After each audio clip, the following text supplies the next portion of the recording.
Good afternoon and welcome to Courtroom Chronicles Trials of South Africa. Happy birthday. If you're celebrating your birthday today, happy birthday. You know me. It doesn't matter if you're celebrating it on a Monday, the weekend. Happy belated birthday if you were celebrating it yesterday or the weekend. But happy birthday, Mdase. We thank God for your life. Let's get to our topic today.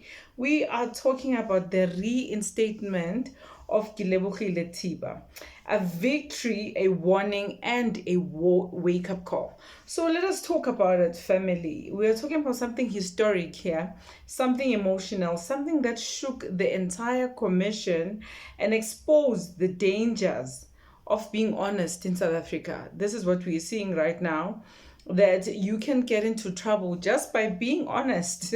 Can get you into trouble. So if you're new to this channel, welcome. Today we are diving into the story of Senior Superintendent Kelebogile Thepa from the EMPD, a woman who stood her ground against corruption, paid the price, survived the system, and now she was reinstated yesterday. So who is Kelebogile? In case you do not know who we're talking about, I'm sure you've seen the thumbnail. Her picture is there. I'll be putting her picture now and then here on this video. So before we talk about what happened this week, let's give you context so that you'll understand what we're talking about. So Kelebogile was highly trained, that's what you have to know, highly qualified member of the EMPD. She built her career through hard work, discipline, and integrity, not through politics or connections. She did it the right way. She rose through the ranks because she was good at her job. She was good at what she was doing. But in South Africa, sometimes being good at your job makes you a threat. You know that in this channel, it is not new. I've reported your Babita Diokarens. I've reported Mpoma Fole. There are so many whistleblowers who have lost their lives because of being honest and doing what they need. We know even General Mkwanazi, that he needs protection, and other whistleblowers. And we have spoken about them in this channel. And now here she is. Her problems began when she refused to bend the rules and follow unlawful instructions or support decisions that compromised the operational integrity. This is what made her a target. So her refusal made her a target. So let us talk about what led her to the demotion, because she was demoted. On paper, the reasons were given as misconduct, so on paper, when that is if you've ever had problems in your workplace, you know that what the boss says or your seniors actually would look good on paper so that they don't get into trouble. So this was the case with her, is that on paper that's what was written, but from the testimony and me sitting down and listening to the whole thing, at the atmosphere at the hearing, it became clear why she was targeted. The demotion was not administrative. That one you have to know. That's not the reason. It was punishment for honesty. Here's what I captured that I think the media did not highlight. The tone used on her, firm, dismissive, and meant to intimidate. The emotional pressure placed on her to accept wrongdoing she did not commit. The contradictions in her accuser statement that were ignored. How she was isolated at work after refusing to comply with certain demands, and how the allegations against her did not line up with EMPD procedure. So these details, I picked them up, or you can pick them up when you listen word for word, not just reading the headlines. So this is what I had. So in the Madlanga Commission, her testimony was on the 14th of November 2025, which was last week Friday. So her testimony is one of the most emotional moments at the Madlanga Commission of Inquiry. She didn't break down for sympathy. She broke down because she was reliving the trauma. You know, when you're talking your trauma and now you get to relive it because now you are telling it to other people. She broke down because she was reliving that trauma. And she cried when she spoke about this. Her mental and emotional exhaustion, the pressure that she endured, and how hearing her job being discussed in negative ways hurt her deeply. She kept on saying that she was wondering, these people didn't take the card, they didn't take the phone, they didn't take the car, and the car was still new, but they kept on asking her about her job, wanting her phone and the information that was inside her phone. So her voice cracked, obviously, and she had to stop for a moment because the room felt completely silent. Chairperson Madlanga gave her a chance, and they adjourned and came back later. So these are the sources mentioned. There are things that sources mentioned, but my transcripts, you'll see the weight of every pause, every breath, every moment. She almost gave up, but she continued. So she was very brave, Mandla. She was very brave. Imbogodo, she was very brave. So let us talk about the attack on her and why she's still at risk, because she did explain about the attack to us. And let's talk honestly about it. What happened to her is not just workplace politics. It was a calculated attack on her career, her safety, and her dignity. So there were attempts to intimidate her, coordinated efforts to discredit her, and individuals who wanted to break her professionally. These people knew her vulnerabilities, they knew her routines, where she lives, and after her testimony, those risks have not disappeared.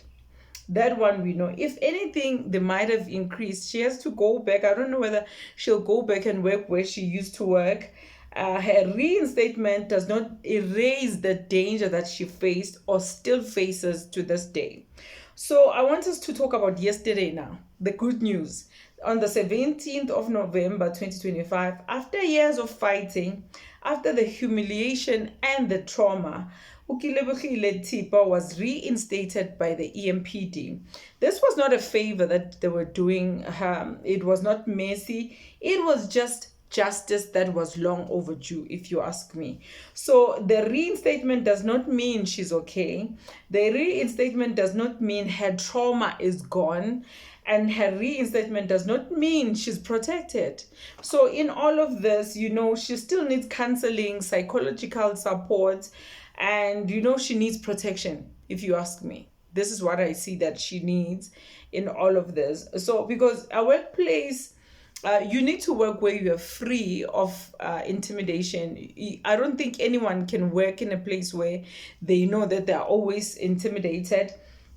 And as we, the public, are still watching closely, and there's also a systemic question that we're asking ourselves. Is independence compromised? Because in stories like this, here's a critical question that we're asking ourselves is, if a woman like Kelebogile could be targeted this aggressively, what does that say about the independence of oversight structures? That's what we're asking ourselves. We are not saying IPD or internal EMPD bodies are fully captured, but this case, her case, Kelebogile's case, shows that there's selective investigations, questionable procedures.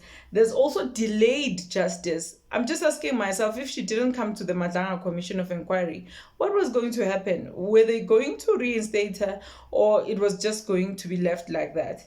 So there are clear signs of political pressure, and at the very least, something is compromised. Definitely something is compromised. Her case exposes that loud and clear. That's what we saw in the Madlanga Commission, that this case, it was very emotional. I'm telling you, if you didn't watch it, you can go and catch up and just see the whole thing. So what the Madlanga Commission got right, because, we were told that this is just a commission that will give recommendations, nothing. What they got right, and we must give them credit that is due, is that the Madlanga Commission of Inquiry created a platform of truth That one, we must give it to them. And they treated her with respect, listened to her fully, and allowed the country to see what she lived through. So that is one thing that I'm happy about. Commissions don't fix everything, but this one allowed a woman who was silenced to be heard again. So I'm saying big ups to them. I don't know about you, but Mina, that's what I got. And what this moment means for South Africa and for her is that a chance to rebuild her career, because it looks like she's very good at what she does and she could articulate herself very proper. I think those who watch could see that she knows what she was doing or what she's doing. A chance to rebuild her career, a chance to heal, and a chance to reclaim her dignity. One of the things that hurt me the most is when she had an epileptic episode and the people who were there to intimidate her, telling the neighbor to drive her to the hospital. That broke me. Uguti, when did we get to that point? But I guess people do not have isazela anymore. Their consciences are dead. And for the EMPD, it's a wake-up call for them, a warning shot and a chance to clean the house. They better clean their house because it's rotten. I'm telling you, I didn't know it's this bad.